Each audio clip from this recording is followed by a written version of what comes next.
So, hello and welcome back to Unparliamentary Language for another one of our silly season specials, our last one before we get back into proper politics. And today we're going to be discussing voting and electoral systems. How are you, Rob? Yeah, I'm very well, thank you. How are you? Very good, yes. In the middle of being too much of a social butterfly, so apologies to people who are listening right now for the late start. But no, pretty good. Kind of glad I haven't had to pay too much attention to politics for the last 3 episodes, but aware that I need to start reading up again for the next normal episode. Oh, it doesn't stop. I know that we've done these episodes because politics takes a holiday, but it's been rumbling on in the background. Yes, there is lots to talk about in our next episode, but let's leave it at that for now. So, did you want to have a kind of a brief introduction overview, or do you want to just plow straight on into our main topic title? I mean, you said it's not proper politics, but I take umbrage at that fact because this is what I got into. So I got into politics for. I really like talking about voting systems because it's not as overtly political as some of the other subjects we do. It doesn't really matter if you're left or right wing or anything like that. It's more about how all the numbers boil down and how it affects people's behavior when it comes to voting. I'm really interested to start on this topic at the moment. The way I was going to structure it, if it's okay with you, is that we sort of go historically, and that also shows you the way that voting systems have got slowly more complicated over time, or as people have tried to make them fairer, new methods have come in. So if you're good to start, shall we just jump in with first past the post? Yeah, that sounds great. So we're just going to work through the various systems at this stage. Okay, yep. So first past the post. What's that, Rob, other than the system we're currently using in the UK? So it's the most basic system that there is. Essentially, it means that you hold an election where one person can win. So by that, I mean that this system is used where you've got either one president can be elected or one person within a constituency or a representative area can win, and the person with the most votes gets elected.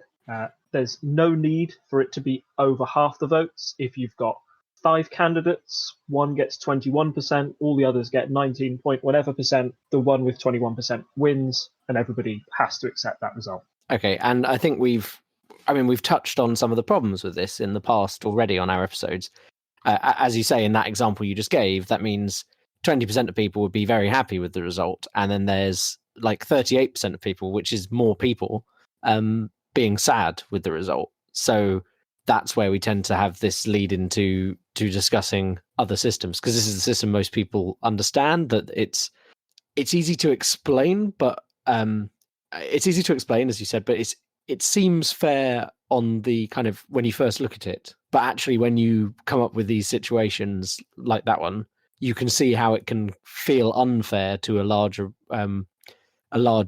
range of the voting public, and then that leads to problems, because if the majority of people don't feel they're being represented by policy and stuff, then you get people being annoyed at the kind of system problem we have at the moment, where nearly everyone seems to be pissed off at the government for various reasons, because they don't necessarily represent their views.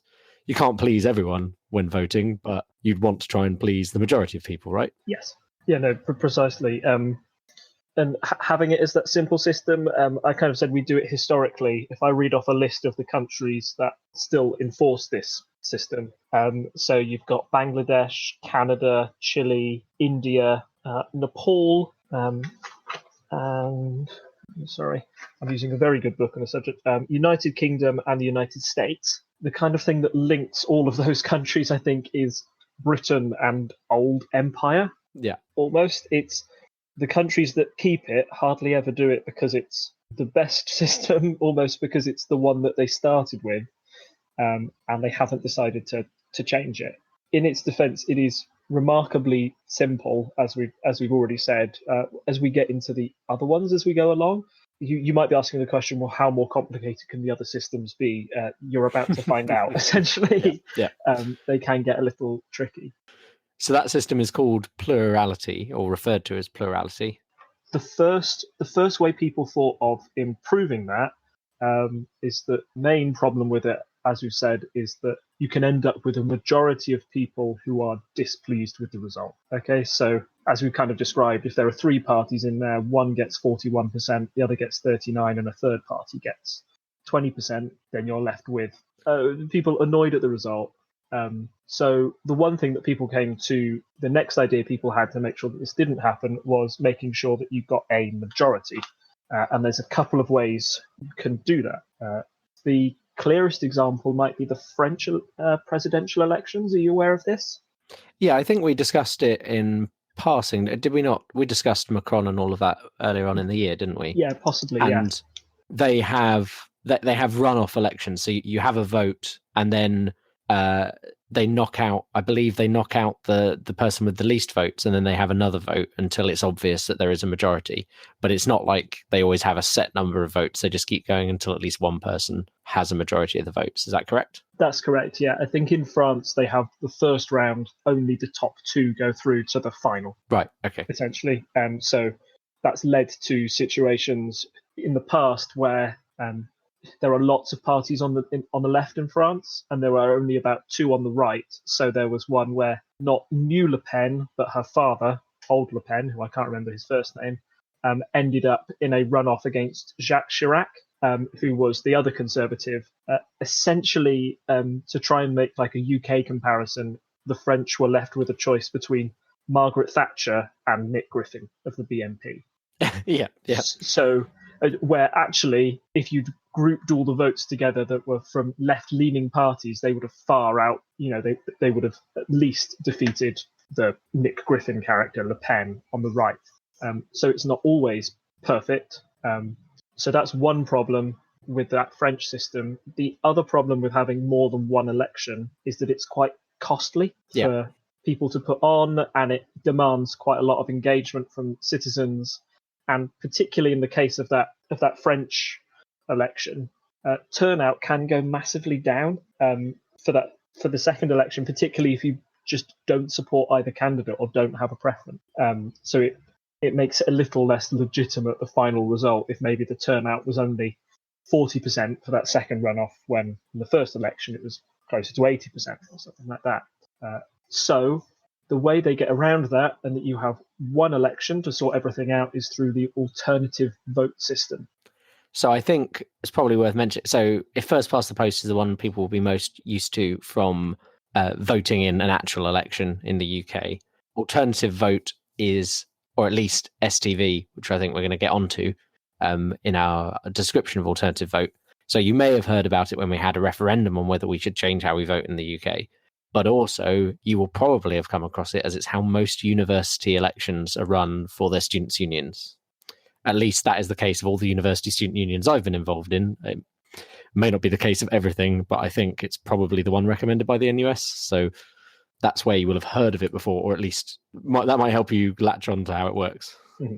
So do you want to describe how it works then? Yeah. So with, I suppose, so single transferable vote is the version I'm used to. So let me describe that, which is, when you said of alternative vote here, is that synonymous with STV, or is alternative vote just anything that isn't first past the post?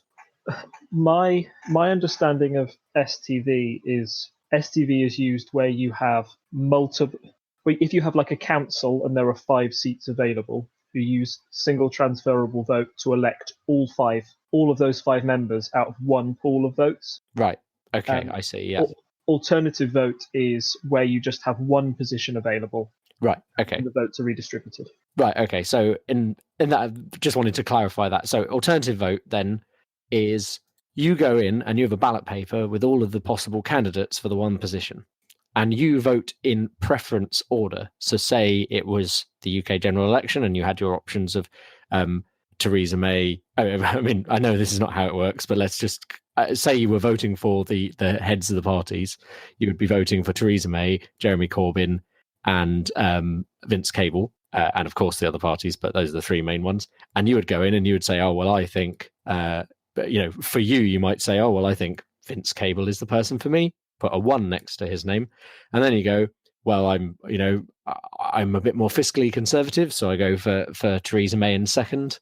And then you go, oh, maybe I'm okay, you either do or don't then put your third one next to Corbyn, depending on how you feel. You may actually just have a preference of all three, or you may stop at some point. So then you tally up those votes, and as we know, the Liberal Democrats don't get a massive share of the vote, so you'd count them all up, and overall say it's quite close between Labour and Conservatives, as it was in the last election. Well, then your vote in place number one for Vince Cable doesn't mean anything anymore because he hasn't won. So you then go down to your second choice. So they then add up all of everyone's second choices and see if there's then a clear majority. So in that situation, maybe, you choosing to put Theresa May down second is what helps tip it in Theresa May's favour, and she then wins the general election based on it. Is that a good enough summary, do you think? Yeah, I think the only thing I'd add is, and I'm going to add maths into this. Okay, yep.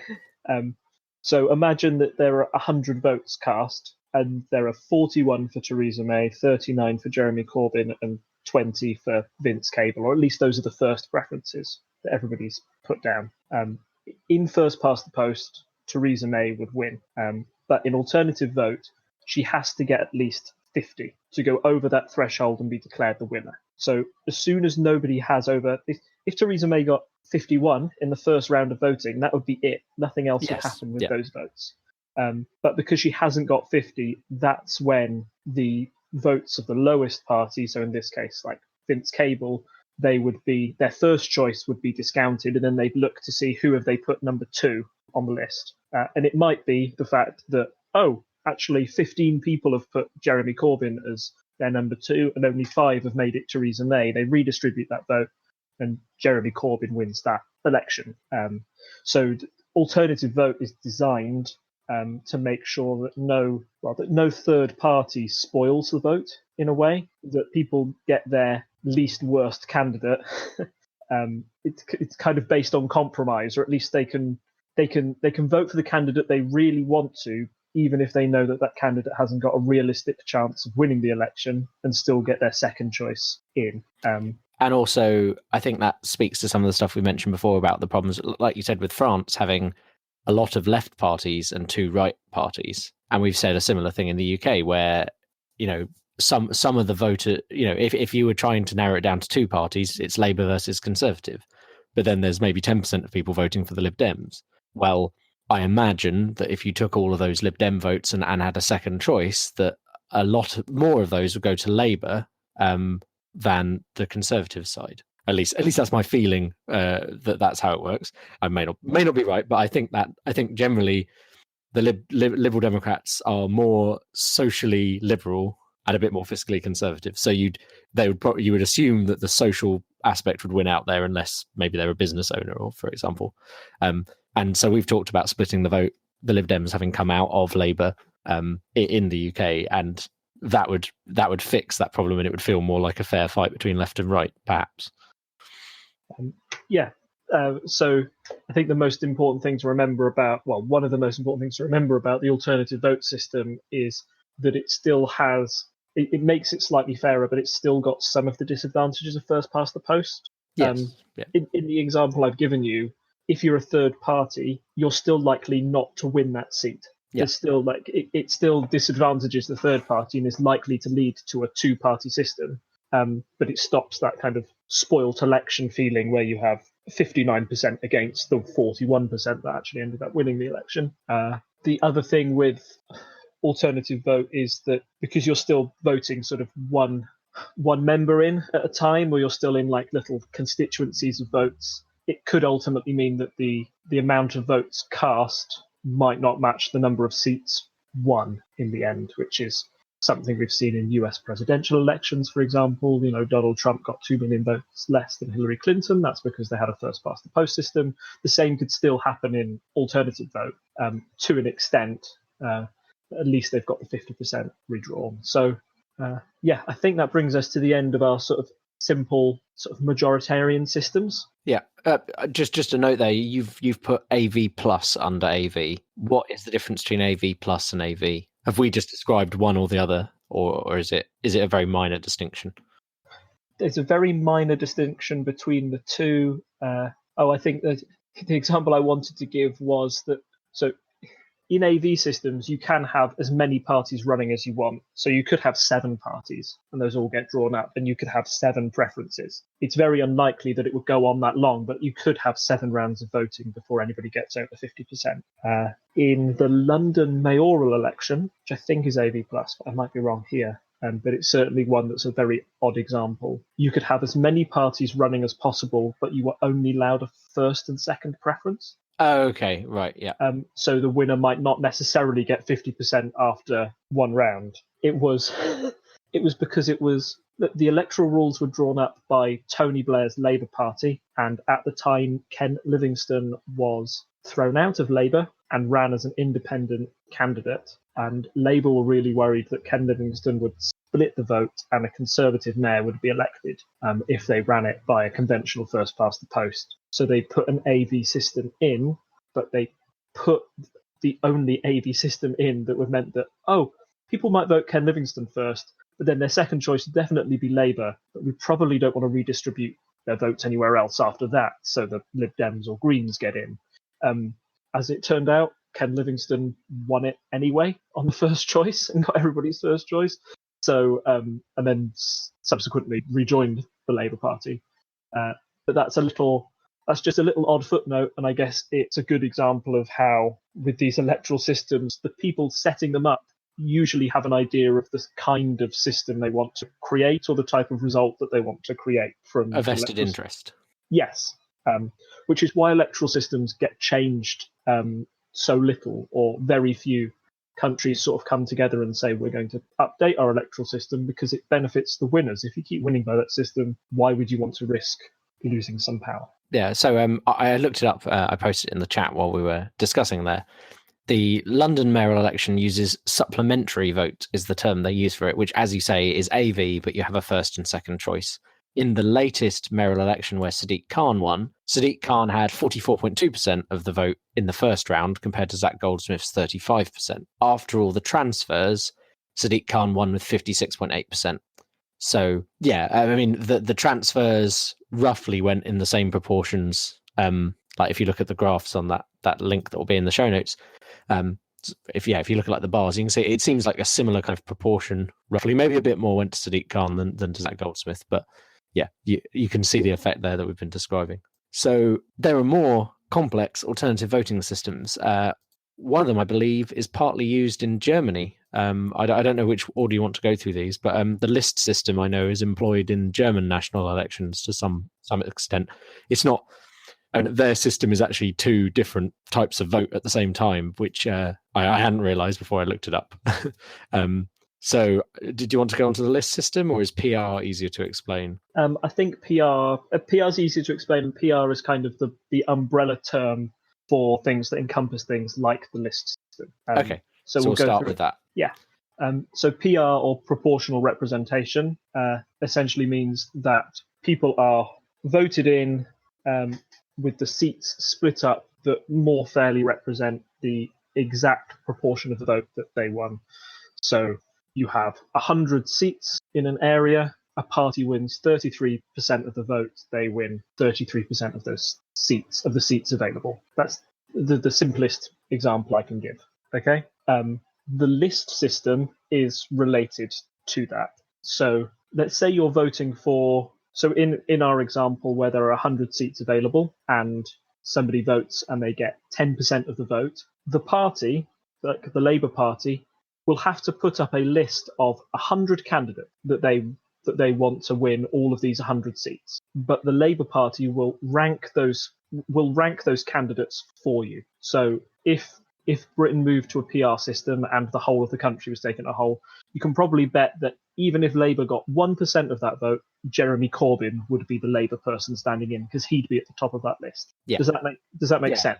So whenever you're dealing with proportional representation, you're always dealing with places that must vote multiple representatives to fill an area. So when we just talked about the majoritarian systems, that's always just one person linked to one thing. That's why it's super important that they get 50% or they get the most. In PR, it's all about splitting them between a group of representatives that will share the vote in some way. So trying to work out, so if say we were talking about this being for the general election in the UK, if you were doing first past the post as we currently do, you vote in your local area, and the winner of your local area is your MP, and then they total up all the MPs, and the people with the party with the most MPs ends up as the government. With proportional representation, we would have to change things so that you were voting, presumably, like it was just a vote over the whole country, and then that chose people from a list. Essentially, is that what you're suggesting?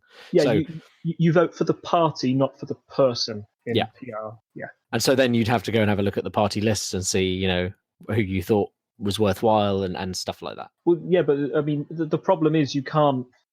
There's multiple ways you can do list systems, but sometimes parties fix lists. So you might love Labour's policies, but not like Jeremy Corbyn. But it doesn't matter. Jeremy Corbyn would be the first MP on the list if they got any seat at all. Yeah, because he's the head of the party. Yeah. Yeah, so you'd have no say over the person. It's just about the policies. Some places do it where you can rank. It's usually where you have a much smaller example. So let's say there are. I'll put it down to like a state in America. They currently have like one state will have 10, 20 representatives that goes to the House of Representatives. Imagine that they pulled all those votes together and it was just 20. They had a list of 20 candidates for the Republicans, list of 20 candidates for the Democrats. But you can actually put a number one against each candidate and rank the candidates like that. And you could even split your ballot saying, oh, I like 5 of these Democrats, but actually I like that one Republican. Right, yeah. And tally it up like that. So that's a basic list system and how it works and how the relevant representatives get elected into their parliaments. And so mentioning Germany here, because as we said, the UK, the US, you use first past the post. In Germany, it's quite interesting actually. So they have a vote for a direct candidate, which is a plurality vote in the local area, so like a first past the post. And then they have a second vote that goes to a party list, and that is for the state. And then those all go together form the national parliament. So it's actually a mixture. So there is some proportional representation in there. And I suppose that leads to one of the things that's often touted as a con of proportional representation, but I think essentially isn't. So I think we should mention is that, so people are like, oh, well, if we had proportional representation, well, 10% of the vote was for UKIP in one of the general elections. So we would have to have this many UKIP MPs, and that's all.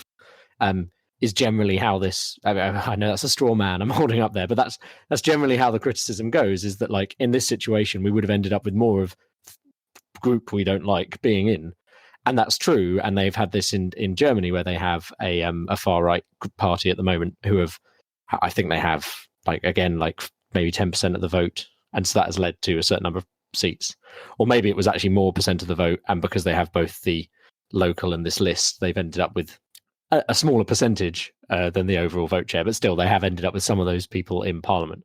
And I feel that that's just something you have to accept with proportional representation. Overall, it is a better reflection of the voting public's intention, and that small amount of the party you don't like is going to be properly represented. But then, for example, you have to trust that things would work overall. Like if there were more UKIP MPs in Parliament, yes, they'd make a fair amount of bluster, but you would assume that all of the other parties essentially oppose them. There might be some people on the right-hand side of the Conservative Party who agree with some of their viewpoints, but in general, you would assume that they're not going to be like the swing vote that are going to change everything, because with proportional representation, it would be a better view of what the whole country thinks. Is there more you can add to that to maybe help explain my point? Yeah, no, you're absolutely right that in PR, you get more minor parties being voted in. So you don't just get 2 parties that we've talked about. There's a far bigger multitude, and it forces coalitions to be built. And as you said, it's more likely that people would form a coalition to go against like a far right party, even if they did win sort of 10% of the vote. There's a situation in Sweden at the moment where the recent Swedish elections, I think the Nationalist Party increased their vote percentage to around about 20%, and the Social Democrats and the Conservatives are split about 40-40.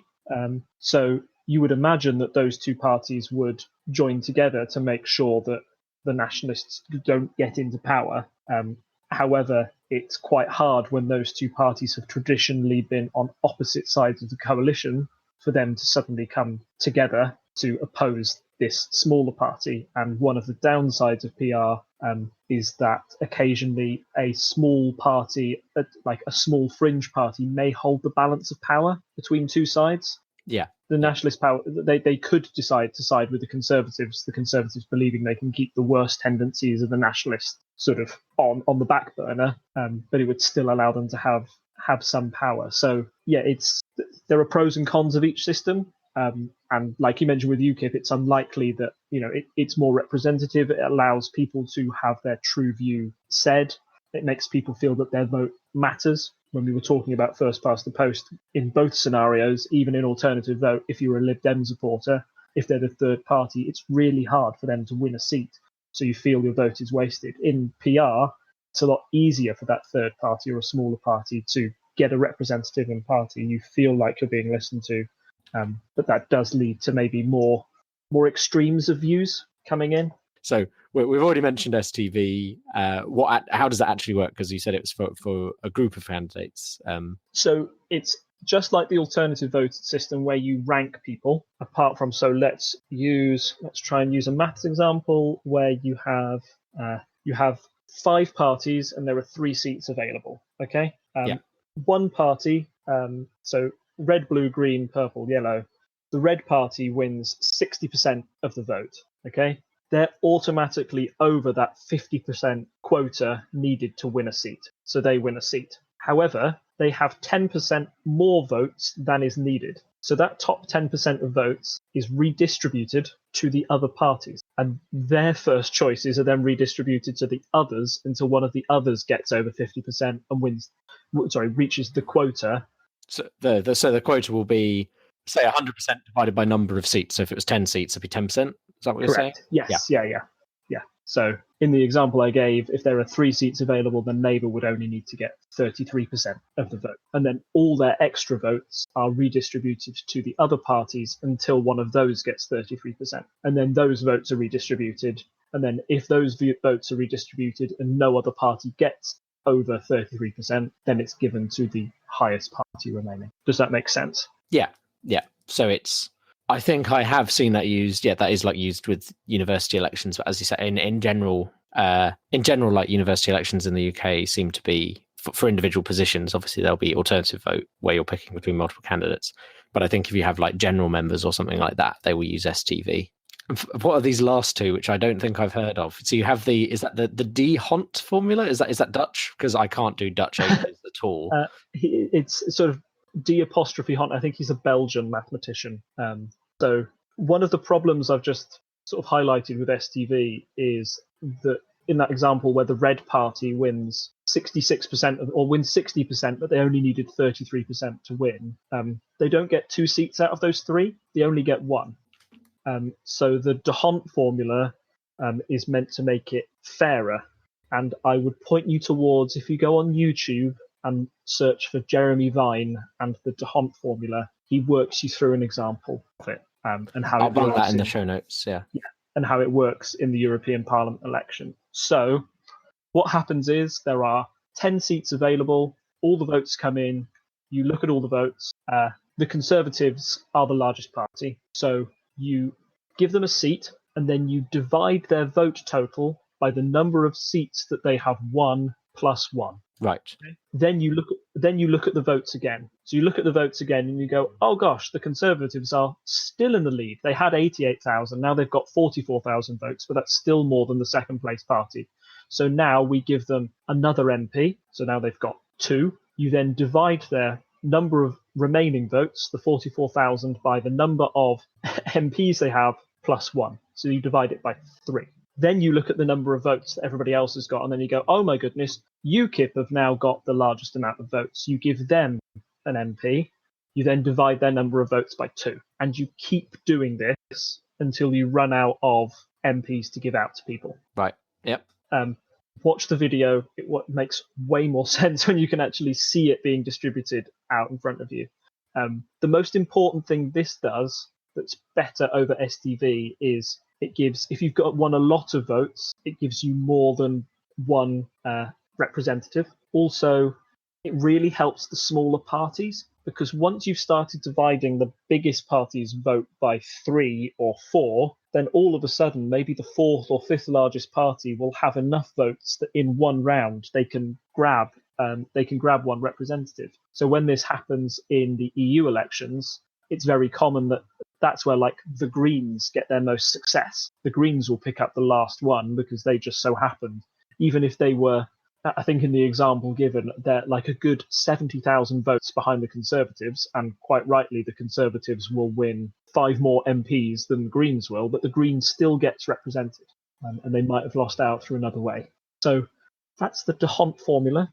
When we were talking about the the benefits and of first past the post, I think you can agree that first past the post is far simpler to put in place than the D'Hondt formula. It's a lot easier to see where your vote has gone in first past the post rather than in under D'Hondt, but at least it leads to smaller parties getting represented in some way. So that's the D'Hondt formula. And finally, we have Hare and Droop. Like I looked for this and it didn't come up as like the top hit. It's okay. Well, sorry, it's called a comparison of the Hare and Droop quotas on Wikipedia, which again in the show notes. So the Hare quota essentially is what we were talking about PR when you say that you take the number of seats available and divide it proportionally. Sorry, you have 100 votes and there are 3 seats available. Somebody needs to get 33% to win that seat. And then you look at the next party and see which other one has 33%, and you distribute it like that. In the Droop method, if there are 100 votes available and 3 seats, they calculate that by adding 1 more vote and 1 more seat and then dividing it up. So under the Droop formula, you'd actually only need 26% of the votes to get a seat. What is the not the justification, but what is the intention behind that? Is that just to make it a bit easier? It sounds like that would favour the majority party a bit more. Yes, it does, and that's entirely what it's meant to do. I watched a YouTube video on it earlier, and it was quite frustrating because it didn't go into the maths of it, or into the detailed maths that I wanted it to. But they said that under the Hare method, if you had a result that was 52% red and 48% blue, the Hare method could work out the seats and actually make it so blue got 2 seats and red got 1. Right. Even though red got more votes. Under the Droop method, that's never the case. It will always favour the largest. It will always favour the largest party. So it's meant to take out that possible injustice that people could see when presented with one number and then the number of seats not quite coming out as they wanted. So that's that's proportional representation. There are a lot of different systems in there, and there are a lot of different ways that people can apply it. The big things to take away from proportional representation, if we're just looking for just general pros and cons, is that it tends to be far more representative of what people really want to see, so their vote doesn't seem wasted in a sense. The big con is that it's complicated and can lead to coalitions, which are a bit of a point whether you agree or disagree with them. But it does mean that you have to have more sort of like nuanced view of politics. So we've had a question from the chat, which I think is probably a good one to ask, which is, in our opinions, what is the most fair voting system? Mm-hmm. And I suppose my answer to this, which will maybe be shorter than yours, is that I think we should move away from first past the post. But I don't know if I've made a decision on exactly what we should move to. I feel like anything else at the moment out of those lists is better than what we currently have for representing what the people wanted. But I'm not sure. I mean, we had an alternative vote referendum where the alternative vote didn't win. I don't know if things would be better off with the alternative vote system compared to, say, proportional representation. I feel like proportional representation is, in general, is the fairest from a voter point of view, in that you you're more likely to see the representation you expected. All that stuff we've just gone through with the maths of formulas, I hadn't really dealt with before. So I don't think I have an opinion on a particular version of proportional representation to go for.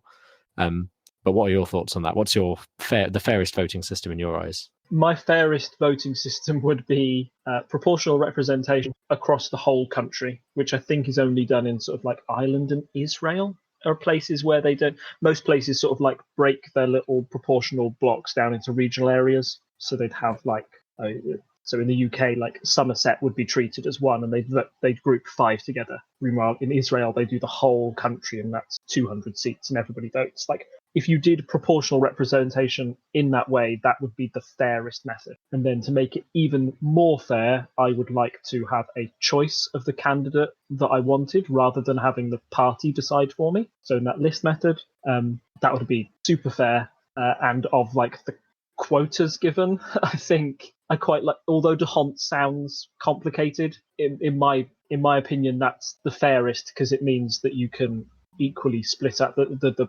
largest party, like, will get the most number of seats. There's no risk, sort of like in Hare and Droop, of the smaller parties not getting anything at all. D'Hondt really does favour the minor parties and make sure that they're represented. The downside to that is, if I wanted my system, can you imagine how complicated that would be? You would be given, you'd have, we need more than just a swingometer, is what you're saying. Well, yeah, like, well, what would the ballot paper look like?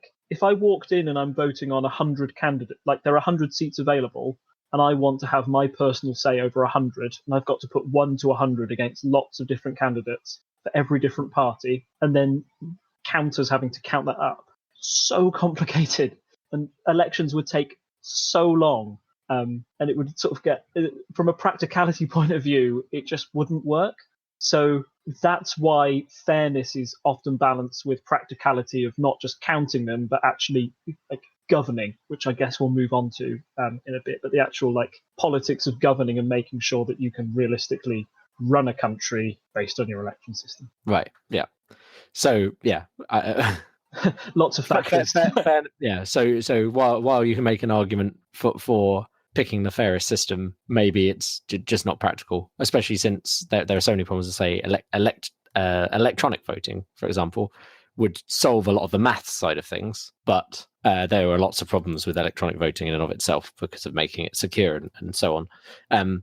So shall we move on into types of electoral systems? Because I think we've covered we've covered voting systems in depth and how we actually vote for people. But so what kind of what kind of party systems people have? Like, we've talked about 2-party systems, multi-party systems. What did you want to say on that? Yeah, I just wanted to move on that, like, electoral systems do have a very clear effect on party systems and what choice the voter is given when they get to the ballot box. So in the ones that we discussed, first of all, first past the post and even AV, that really favours a 2-party system to come out, because you need over 50% of the vote to win a seat, and you need an overall winner. People tend to vote more tactically with their vote than they would otherwise. So let's give an example close to my heart. If I want to vote in the general election, I might really want the Liberal Democrats to win. However, I know that they realistically have no chance of winning. So I'm forced to make a tactical decision on another candidate from one of the big 2 parties to make sure that my least worst candidate gets voted in. In a PR system, I don't have to worry about that so much. I can vote Lib Dem and think, okay, they might get a seat from this. And I know that I've wanted to vote with my heart and know what, like, my policies will be represented somewhere. I still think they're going to get 5-10% of the vote, but that doesn't matter. I've had my say and my views are being represented.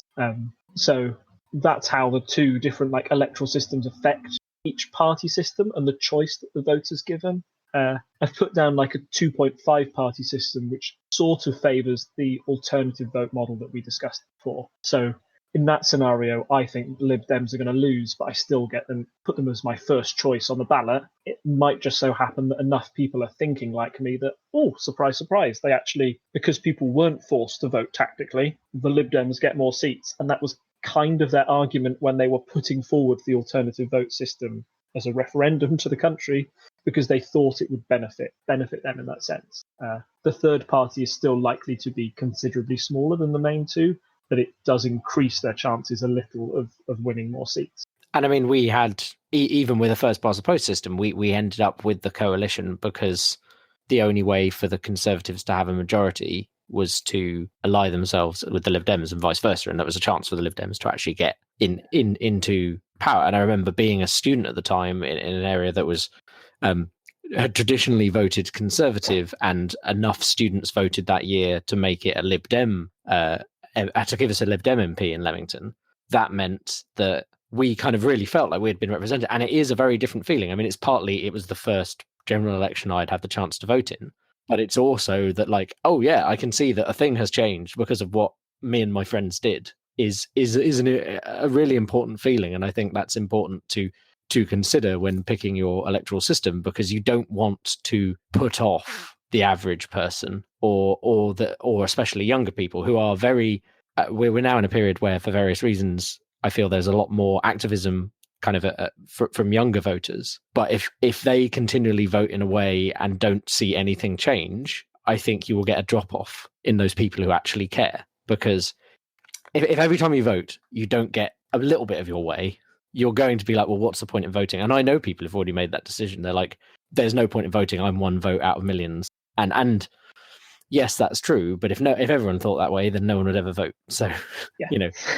I think that's my argument against that kind of logic. But I think there is a problem that if you don't have a system that better reflects people's views, then you turn people off from politics. And that means politics is really down to the politicians and the smaller group of people who actually get politically involved, maybe because there's something in it for them. And that's worse for the average person. I think that brings us nicely on to our next topic of voter turnout, doesn't it, really? Yeah. Okay. Yeah. Moving on to turnout. So as you've suggested, and as it's proved, generally in places where they have just a choice between two parties or it's first past the post, turnout drops off for exactly the reasons you've said. People get fatigued, they feel like they can't get their way, they ultimately feel that voting doesn't matter. There was a big trend when I started studying politics, sort of early 2000s, that turnout was really, really dipping. I think the UK general election in 2005 had one of its lowest turnouts yet, around 60%. There are lots of other factors that affect turnout, and maybe one of the reasons for that was that the Labour Party were expected to win. The Conservatives were seen to have little to no chance of winning, and it was about the third election in a row where it had looked like this. So a lot of people didn't even bother to turn out. In 2017, I think we've seen that in the most recent election that turnout started to go up again, but it's still not comparable to that in PR systems, where, as we've already suggested, people have far more choice. Even if you support a fringe party or a very small party, you still feel that your voice is going to be heard or represented in some way, and that just leads to a slight boost in turnout. It's interesting looking at, I found this turnout at UK general elections since 1918 graph. It feels to us like there is a lot more, it feels to me like more people are being involved in politics. And that is true if you're looking back to, say, 2001, when I was starting to pay attention. As you say, we've had a Labour government. Labour was probably definitely going to win, so the turnout was lower.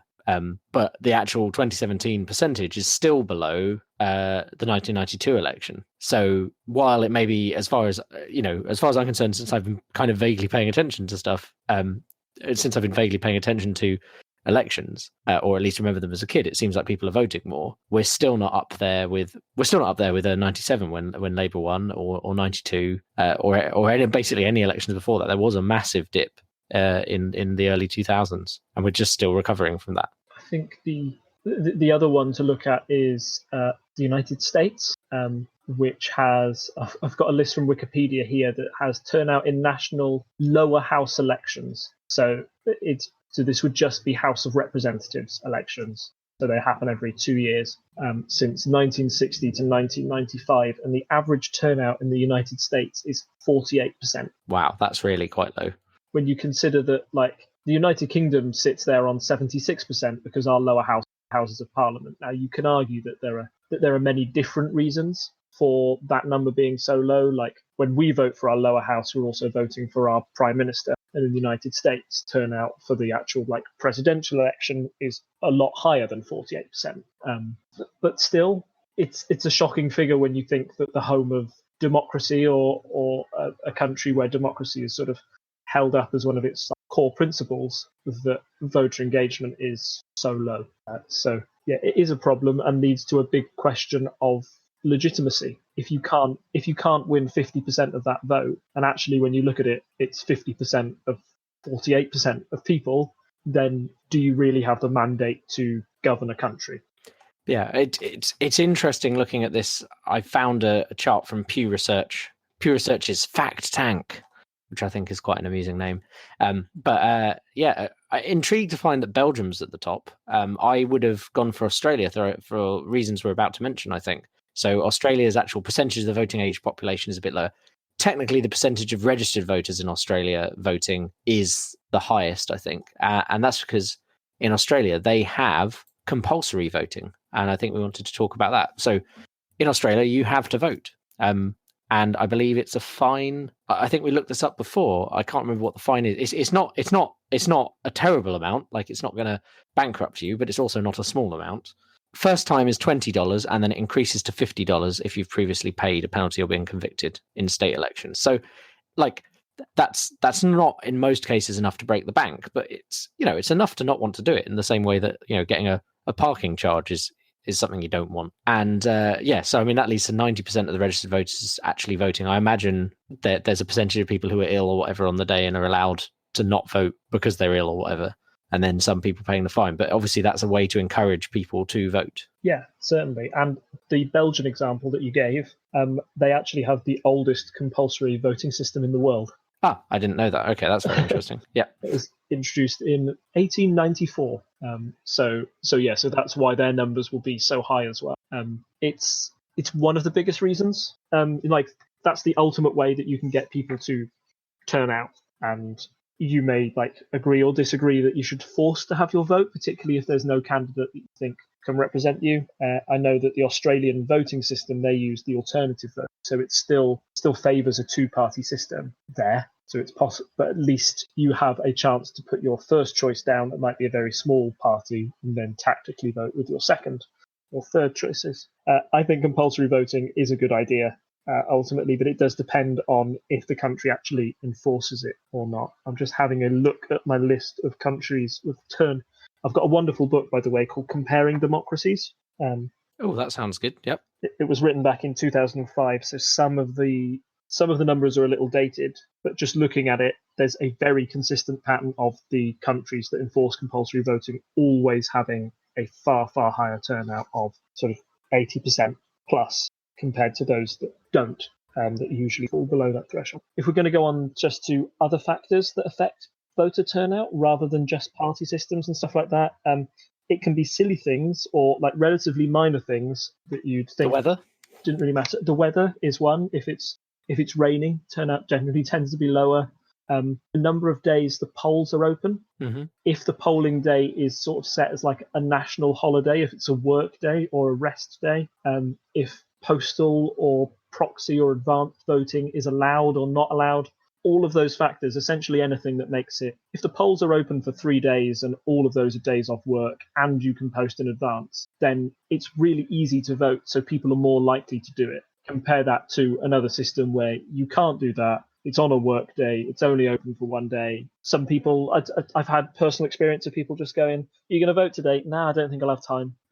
Which seems mad when you only have your say once every 5 years to say how the country's governed. Yeah, so on the day of the 2015 election, I was told I had to urgently be in Manchester when I was voting in Hampshire. I'd gone into work with the intention of voting in the evening and had to go up to Manchester suddenly. So I was like, well, this is literally what the emergency voting procedures exist for. And so I had to get an emergency proxy vote. And a friend of mine happened to be driving up from Portsmouth and was therefore going to go past. So he had to go into the village hall, present his ID and say, I am voting on behalf of Tom, and cast my vote for me. And obviously I have to trust that he voted the way I wanted him to.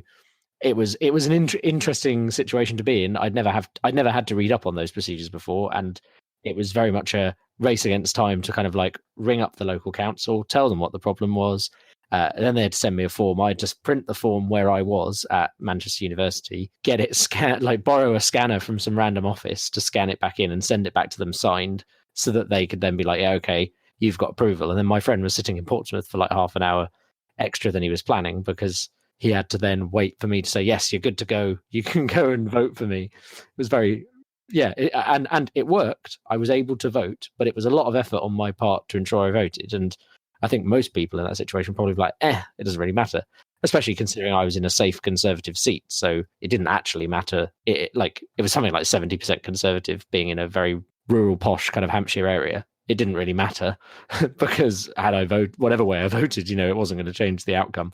But I felt like I should vote. And I think not everyone, if some people aren't so strong in their conviction that they should vote, then you want to do anything you can to encourage them. Such as cooking sausages for them, which even in Australia, where they have compulsory voting, they have these Australian sausages. Did you put that in the show notes, or did I? I did not put Australian sausages in the show notes. Okay, so what that means. All right, so this is the thing. So while it's compulsory in Australia, you still get people not voting. So there's these things called sausage sizzles at the various polling stations, and this is it's just a thing they have in Australia. There'll be someone cooking. Oh, sorry, it's the democracy sausage is the colloquial name given to it. It's a fundraising sausage sizzle held at polling places on election day, and I will put the link in the show notes. But this is just an amusing idea that the democracy sausage does also mention that some places do vegan and vegetarian sausages, so it's not it is inclusive, but it is it's just interesting because that's not a thing we have. You might get a cup of tea maybe at a polling station in the UK, depending on where it is. Sometimes they're in schools or church halls where someone will just like put on cups of tea or something. But I don't think we have as much of a. I don't know how I'd describe it. We don't really have an equivalent thing. We don't have this kind of you get something for going and voting in the UK. No, the only thing that comes to mind, but it's not really related to voting, is that as part of our electoral rules in the UK, the media is not allowed to report on anything on election day that vaguely favours one political party or the other. So the neutral position taken by most places, and I think the BBC started this, and it's gone on since then. Pictures of dogs at polling stations. Yes, yeah, dogs at polling stations. You tend to get You tend to get a picture of each party leader casting their vote, just to show that they've all gone and voted, which is normally in the morning. And I'm trying to think what other things don't have, but it is a weird day where you're like, I want to know something, but there's nothing to know yet. So, especially if, like, when we were doing coming up to our election special that we did. It wasn't really an election special, but when we were doing our election episode, we were going to record that weekend, so we knew we'd know all the results. But that day, I was like really paying attention to stuff. But there's nothing. You can't find anything out, which is entirely sensible. But it is a weird feeling that you're like, oh, everything's going on, and there's like no news, and then 10 p.m. they're like, boom, now we can do the news. And it's like that day is kind of a weird day with no news. It's just everything's on pause, isn't it? Until like chaos breaks loose over the night, and then. Yeah, and having stayed awake for both the Brexit vote and the US election with Trump, because for various reasons I was on call with people like based in LA, so I could stay up all night. I feel like I'm gonna have to start taking Fridays off after elections. Stay up and watch all the stuff. But maybe we should do some kind of live stream next time it happens. We've got a few years to prepare, hopefully. Fingers crossed. But no, I'm ahead of you. I've already taken Fridays off on both of those. I kind of needed it after the Brexit vote as well. I don't think I would have been. So we've summarised electoral systems pretty well, I'd think, and we're going to throw in some links to videos that maybe better describe them. It's better with visuals, and there's only so much we can do in an audio medium. Describe some party systems and factors that affect voter turnout. I'm not sure there's anything else we can really say without just rambling on at this point. No, the one thing that we kind of missed, but we touched on it with the German system, is that we've explained the basics. A lot of places now, like Germany, choose to have a mixture of the two. So as you said, they have first past the post ones for local elections and PR for their national elections, because they try and balance the pros and cons of each and just have both of them and try and have it's nice that people have somebody wins in their local area and they relate to them, we'll have the first past the post system there, and we'll have the national one for like more fair PR things. So that's the way that countries are getting around that problem. But it's not really, like I mentioned at the start, not many people are actually changing their system. So I suppose maybe a question which I apologize I haven't prepared you for at all, but to tack on the end. I know you're normally the one posing me a question at the end of a normal episode, so I can pose you a question at the end of a special. We've discussed a bit with talking about Congress and everything in our first special, and the House of Lords we've discussed, and they're an unelected chamber. If you could instigate the voting reform, electoral reform you wanted to carry out and see in the UK, what would you do with the two houses we have and the voting system? I think I would like the alternative vote for the lower house. So you could have a choice, but you'd still end up with one constituency MP. The winner of that vote would still be Prime Minister and still be in charge. I think that would be the most practical solution. Wouldn't be too much of a change for people. I was fairly surprised that it got rejected when it was actually put forward as a referendum, but I think there were more sort of party political reasons that was rejected rather than just the sensibleness of the proposals. And then with the House of Lords, I'd definitely make it democratically elected, and that's where I'd split my systems. That's where I'd have it PR, and that to represent the views of the entire country. They'd probably still be like the lesser house, or still sort of, we mentioned in our UK comparison episode that the Lords isn't as powerful as the House of Commons, and I probably would still keep them in that advisory role, that it would give everybody a chance of feeling that, that they'd had their say and that their view is represented. If you think of a party like the Greens, they've only got one MP in the Commons. They deserve, I think, or their share of the vote nationally deserves that they have more say in the Lords and more ways to sort of like influence policy more than they have at the moment. So yeah, that would be my dream scenario. It's not very not very likely. No. Well, it's not very likely, but also it's not like the loftiest ambition that I could. I feel like if I wanted to really rip it apart, I can, but I feel that that's the one that would work most practically and wouldn't freak most people out. Like, having the alternative vote would really keep the structure of UK politics there and wouldn't shake it up too much. And my personal feelings about the Lords is that it's outdated and in quite a big need of a change. So if you're going to change it, you might as well go PR and have it as a kind of a sort of like a valve, a pressure release, allows people to have their say. Like, would people have really been, like, would UKIP voters still been as angry? Like, if you think of the 2015 election where they got loads of percent of the vote, but one MP, if they were more represented in the House of Lords, they may feel like their actual opinion was being represented fairer there, and it might lead to like more conversation and more dialogue, which I think we're in need of in these times at the moment, rather than the quite combative politics that we have. Okay, so thank you for joining me, Rob, and thanks for helping walk me and our listeners through the various voting electoral systems we've got and what our options are, if we can maybe one day make a change. I think, this is the last of our silly season specials. A lot of politics has started happening. It's started to filter through any possible bubbles I've thrown up. So I think we need to get back to talking about normal politics. Do you think we should go back to that? Are we waiting 2 weeks, or do you think it's getting to the point where we need to come back next week? Maybe coming back next week and having a bit of a summer roundup would be a good idea. Okay, we'll be back to your normal scheduled programming on politics with a bit of a summer roundup next week.